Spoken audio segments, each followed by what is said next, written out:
Le prince Harry veut payer lui-même sa protection policière et celle de sa famille lorsqu'il vient au Royaume-Uni.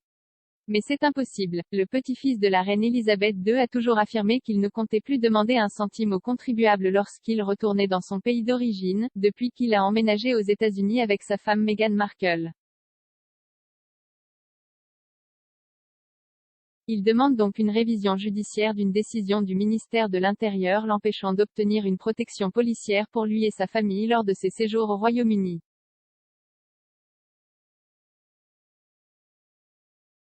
Scotland Yard n'est pas disponible à louer, pouvait-on lire ce week-end dans le Daily Mail, qui citait une source du ministère.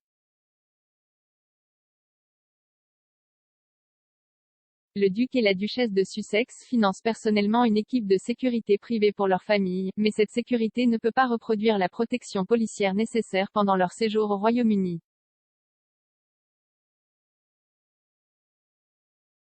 En l'absence d'une telle protection, le prince Harry et sa famille ne sont pas en mesure de rentrer chez eux, a répondu le camp du prince, qui insiste sur le fait qu'il veut lui-même régler de sa poche tous les frais liés à sa sécurité.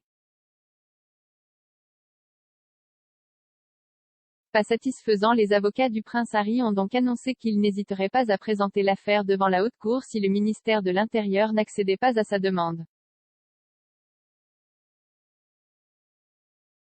Cette décision n'arrive pas de nulle part, puisque le fils du prince Charles est en discussion avec les ministres depuis 2 ans pour essayer de trouver une situation satisfaisante.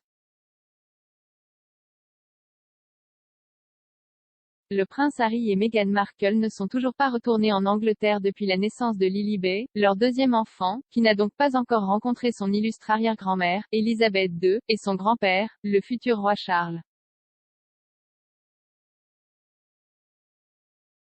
Si le couple laisse entendre que c'est pour des raisons de sécurité que la famille est ainsi séparée, le Daily Mail rappelle que si le duc de Sussex et son épouse venaient rendre visite à leur famille, ils bénéficieraient automatiquement de la protection réservée à la monarque et à son entourage.